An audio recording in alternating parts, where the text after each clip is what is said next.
What's up, tribe? How you guys doing? Go ahead and hit that subscribe button, and I hope you like this video. This is your review for Power, Book 4, Force, Season 2, Episode 9. We are almost at the end. The finale is next week, and we're starting to see things are going to be what they're going to be. So, let's start at the beginning. We see that Diamond and Tommy are getting rid of the body of the parole officer. They know that that's going to be dangerous. It's going to be, listen, I don't understand. They done had a cop disappear. They done had projects blow up. They done had, now we have the parole officer disappearing. They done had a lot of stuff going on. And they keep saying it's going to be hot, it's going to be hot. Yet they still walk around doing whatever they want to do. I don't understand how they got Tommy on a 24-hour surveillance that Tommy was able to bury a whole body and ain't nobody know nothing about it. I mean, they took Tommy's car. There's shovels literally in the back seat of his trunk. In his trunk. And ain't nobody see nothing. Moving on. So now we got Stacy and her man down to the ADA USA, ADA office, whatever. And she's ready to go pick up Tommy. And he was like, based on what? And she was like, well, Vic told us that Tommy was the one that pulled the trigger. And he was like, listen, you basically made Vic say that. Like, that's not going to hold up in court. And she was like, I don't care. Whatever it takes, whatever is necessary. And he basically tells her, he was like, first of all, I don't like the person you turning into, because this is not you. This is not what we do.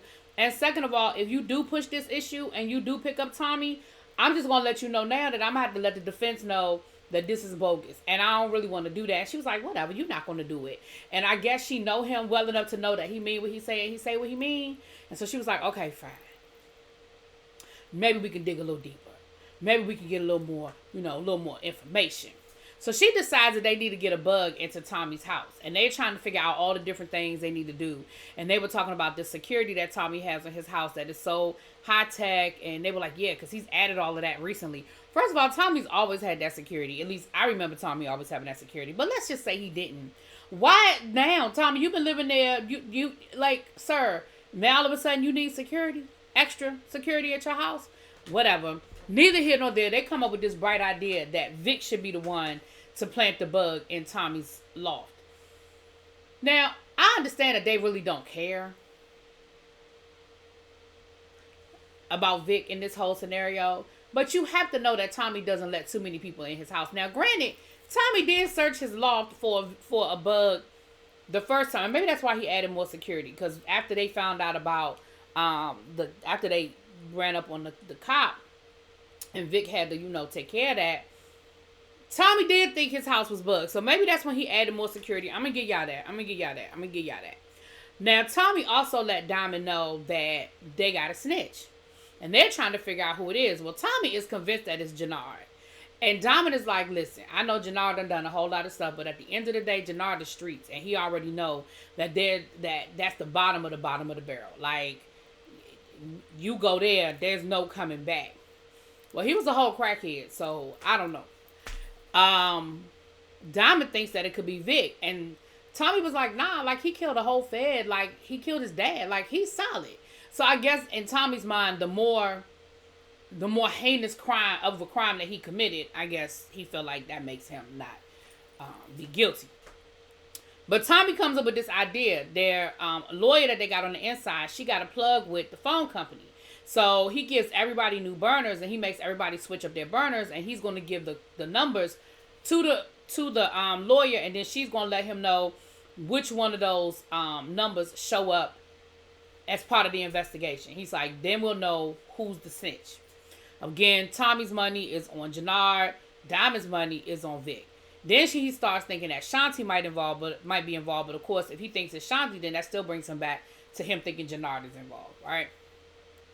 Now down to the spot with Miguel and his grandmother and with Maria, they're talking business, and basically Miguel is like, listen, I gotta divide and conquer. I gotta split Tommy and Diamond up. I gotta get in Diamond's ear, get him to flip on Tommy, ice Tommy out, take over, CBI and my crew. We're going to combine. And then once I'm able to solidify that combination of that partnership, I'm going to have to kill Tommy. So, of course, Maria hears this and she's like, oh my goodness, He's going to kill Tommy. Now, the other thing that was going on in this situation is that Grandma needs to borrow Miguel's car. Miguel says, well, Nunez has it. Nunez was his right-hand man that his grandmother warned him about last week, saying, you need to watch out for him. He's feeling slighted. And, if he feels slighted, that breeds for treachery and, for him to double-cross you. So, in this moment, I knew exactly what was going to happen. I'm sure most of y'all did, too. So, I had questions. First of all, Grandma ain't got but one car. Her car was in the shop. She got to use Miguel's car. Miguel don't have an extra car. Miguel don't have more than one car. Neither here nor there. Nunez has the car. And so when Nunez comes back, then he'll be able to, take care of Grandma. We'll get back to that. Because, again, y'all already see where that's going, right? I don't need to tell y'all. But we'll get back to that. So then, the Serbs is trying to make moves with an outside cartel. Because, of course, they need some supplies. They need some stuff. So they're trying to do business with this cartel out of Detroit. Claudia rolls in, she inserts herself, and she's able to make the deal and let this man and tell this dude that basically they can handle all of this weight. And that, they got it on lock. She got these clubs. She got the north side. She was like, we can handle it. Because at first he was like, I don't know about that. Like, don't make promises you can't keep. And she was like, oh, no, I can keep these promises. He was like, oh, you better. So he ends up making a deal with her, and they make a deal for a whole lot of weight, right? Well, the Serbs, Moskovic, whatever, he is not happy. He's not happy because, Claudia's overstepping her boundary because, of course, he still see her as a woman and seen but not heard. But then he was like, you made a bold promise just now. She was like, well, we can handle it. He was like, oh, no. You can handle it. He said, since you made all these promises, you come up with the money. He was like, that's the price. That's the price of the buy-in. Because since you interrupted my meeting and you came up in here and you making all these bold promises. So now, she kept a poker face, but you could see it. You could see it in her eyes, and she was like, oh shit. So she goes back to Shanti and her girlfriend and lets them know what's going on. And she tells Shanti, look, I want you to be a part of this new cartel that I'm building. Like, I'm building up this new cartel and I want you to be a part of it. And Shanti was like, what? You want me to leave CBI? She was like, yeah, I want you to flip on CBI because I want you to come over to the dark side. And so Shanti is like, I don't know about that. Like, I mean, maybe I can make it happen. And she tells her, she said, but the buy-in, is kind of steep because, the Serbs kind of left me hanging. It's the price, price of admission. Well, girlfriend tells Claudia, I got it. Like, all I got to do is make a couple of phone calls and I got the money for you. And, of course, girlfriend comes through. We find out later on in the episode, girlfriend comes through and she has all of the money. And, of course, she tells Claudia, because I've been in love with you. I've been in love with you all, since the first time I kissed you and blah, blah, blah.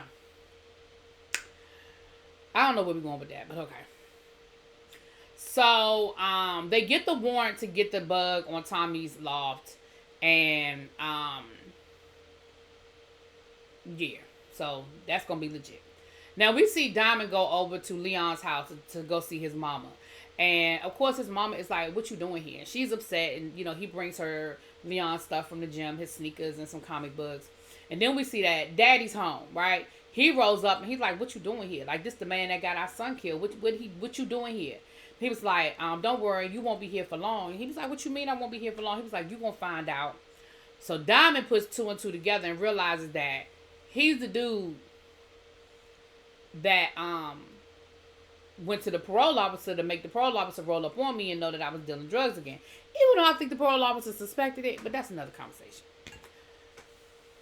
Diamond and Jannard, Jannard is like, whatever you need, what you need. Like, I'm your brother. I know this is bothering you. I know that the whole Leon situation is weighing on you.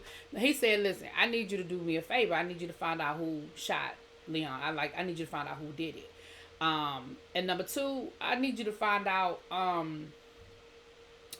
need you to get the daddy, Leon's daddy. I need him. We need to have a conversation, because he the one that snitched on me. He the one that went to the parole officer and told him, I was back in the game.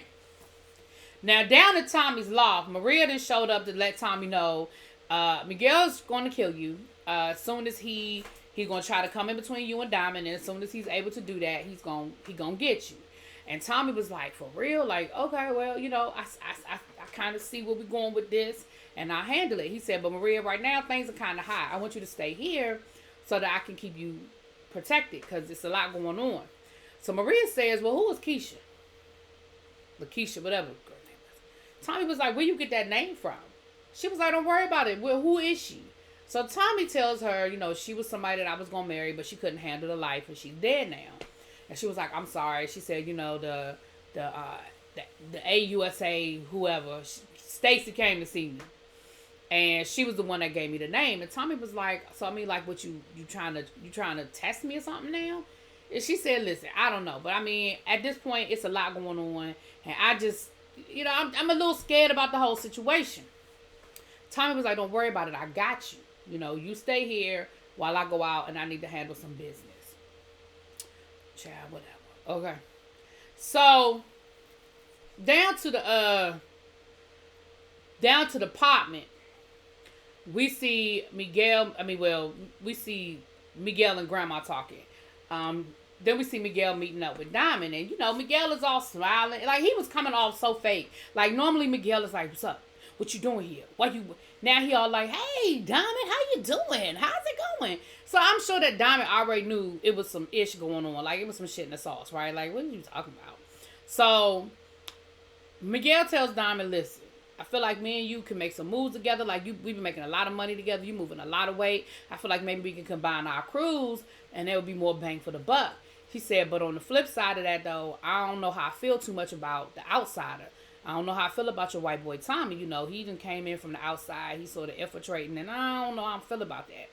And so Diamond is kind of side-eyeing him like, oh, so now I see where you coming from. Now I see the angle you playing here. Okay, you trying to get through the Tommy, you trying to, get at the Tommy thing.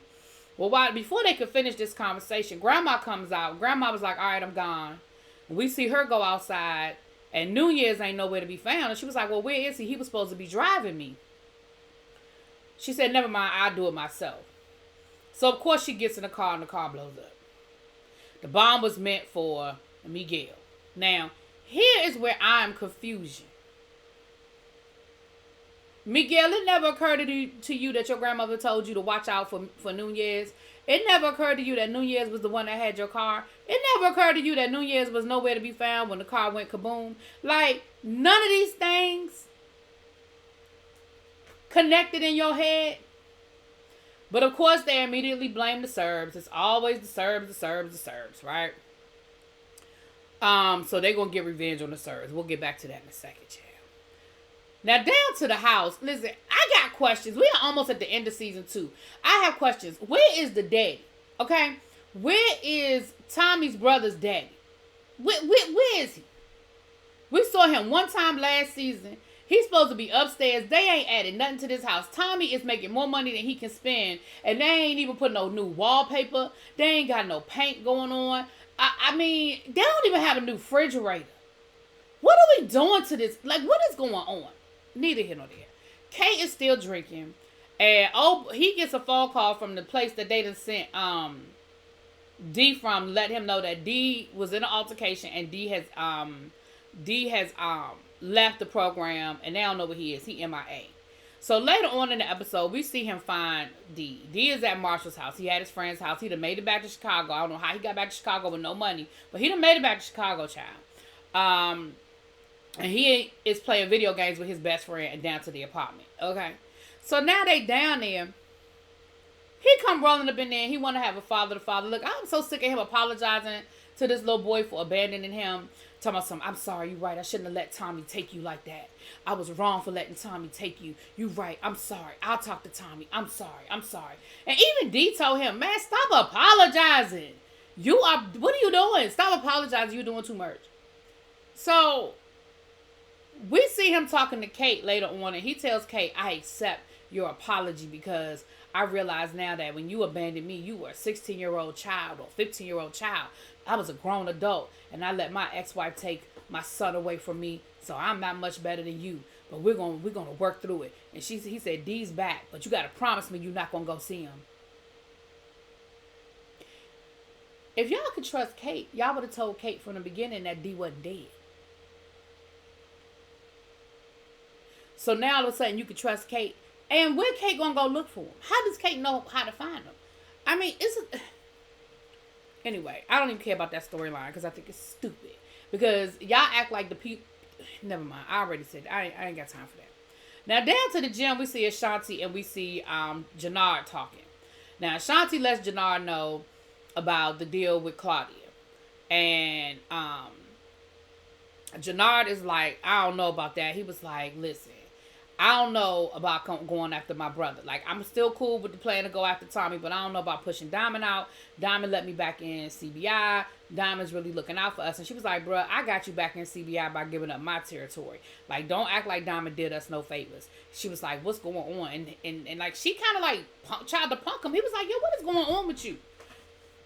Like, why are you always getting in my face? Like, you're not the only smart one. You're not the only one that can come up with, strategy around here. Like, that, you ain't the only one. Like, I'm going to need you to calm your ass down. So, she decides that she's going to let Tommy know about the deal. Because remember, they trying to get in Tommy's good side, make Tommy think that they, looking out for him or whatever. So, she goes to Tommy and tells Tommy about the deal with Claudia. And Tommy tells her, he said, listen, go ahead, make Claudia think that you didn't, left CBI. As far as we concerned, as far as the public is concerned, we enemies now. You left CBI, you'd have joined a new group.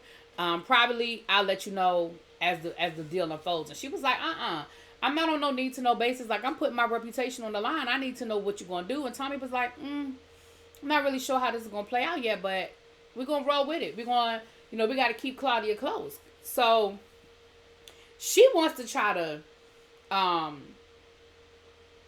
really don't know what Ashanti's plan is at this point. Because at first, I thought she wanted to destroy CBI, Tommy and Diamond. But now it sounds like she wanted to destroy Claudia too. I guess she just want to destroy everybody and be at the top of the pile. Like, I don't know. But it's interesting to me. So, we see Nunez meeting up with the Serbs just to verify that he did it. And they basically paid him to get rid of Miguel. And he was like, yo, I got rid of Miguel's grandmother. Like, he loves her. And he was like, that's not the same. Like, you'll get all your money when Miguel is no longer with us. Okay. We see Vic checking in down to the FBI. He gives them his new phone number, which of course we know is going to trigger the list that Tommy has with the lawyer. They also tell him about the wire and how they need him to put the electronic device into Tommy's apartment, right? Of course, he's nervous and he's, all trembling and shaking, but he's like, all right, fine. Of course he got to do it, child. Later on in the episode, we see that he is able to successfully plant the bug in Tommy's apartment. He wasn't very original about it. Like, he literally put it right under the thing in the kitchen. So, which means that when Tommy goes to look for it, he's going to find it pretty easily. And ain't nobody, and I feel like he's going to immediately think Maria, because, well, no, he's not. Never mind. He's not. He's going to think Vic, but we'll get to that in a minute. So, Tommy and Diamond go to the funeral for Grandma to pay their respects, blah, blah, blah. But on the way out, Tommy talks to Che. His name Che. Che. And Tommy offers to take care of the Serbs. And Jay was like, listen, I appreciate that, but, this is a family matter. We'll handle it. Like, because he was like, I'll take care of it for y'all. And he was like, no, we got it covered. Like, this whole, you see this room is full of family. We're going to make sure that this is, that they're going to respond. So Tommy was like, well, I don't know. I mean, Miguel might not be able. He was like, you overstepping your bound. I appreciate your hustle. But Miguel got this. This is his kill. I already gave him the green light. Let him handle it. So when they get outside, Diamond is like, Tommy, you doing too much. Like, that was disrespectful for what you did. And Tommy was like, well, we got to figure out a way to get in good. So Tommy says, what we have to do is we have to create a situation where Miguel screws it up. And then we can fix it. And that's how we're going to solidify our spot. Diamond was like, that's real risky. I don't know. Tommy's like, yeah, it's risky, but, I feel like this is what we need. This is the way we need to move with it. We get down to the barbershop, and they searching the barbershop because they can't find the parole officer. And his paperwork say the last place he was to go see Diamond. And Diamond was like, yeah, he came to see me because somebody told him I was back in the street, so he came to visit me. But he left. Like, I was here. And she was like, well, can anybody corroborate that? Well, here comes Jannard to the rescue. And Jannard was like, yeah, I was here with him. Like, it went down the same way he said it went down. Like, old boy left and we were still here. So Diamond lets Jannard know what's really going on. He tells him that he did have to take care of that he had to take care of the parole officer because of, you know, all the different things.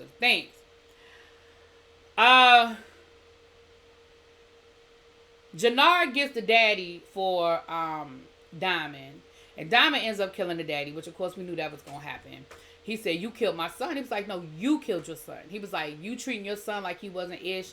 You making your son feel like he wasn't good enough for you. You putting your son in that position is what killed him. You did it. I didn't do it. So he can take care of that. But what we find out, though, is he can't take care of the boy that actually shot,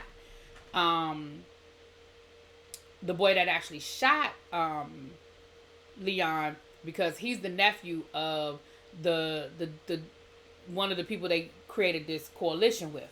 So, of course, that would start a whole war if he were to take care of that boy. So, you know, we're going to see what happens with that. I mean, we only got one more episode, so I don't know how that's going to go down. Tommy and Vic go looking for Nunez, right? That's when Vic plants the bug in Tommy's apartment because he's in his loft. Now, what I found interesting is that Nunez, who drives his very recognizable car up to the front door of the Serb's restaurant. Sir, you have turned treasonous. Why are you walking through the front door where anybody can see you? Like, it doesn't even make sense. But neither here nor there, Tommy ends up kidnapping Nunez, and he's able to torture him to the point where Nunez tells him the plan that Miguel has come up with. So Tommy is able to warn the Serbs literally seconds before Miguel gets there. Miguel, Mikovic, whatever his name is, shot. He gets away, which of course makes it look like Miguel failed, right? Which is exactly what Tommy wanted, is to make it look like Miguel failed. And so Miguel, they sitting there, you know, and here come Tommy walking in the door with Nunez to show, and he lets him know, like, this is who double-crossed you. Like, this is your snitch. And Shay was like, you mean to tell me that the white boy found the snitch in your crew before you found the snitch in your crew? Like, you got some serious problems, sir. So, of course, that put Tommy right in the position that Tommy wants to be in.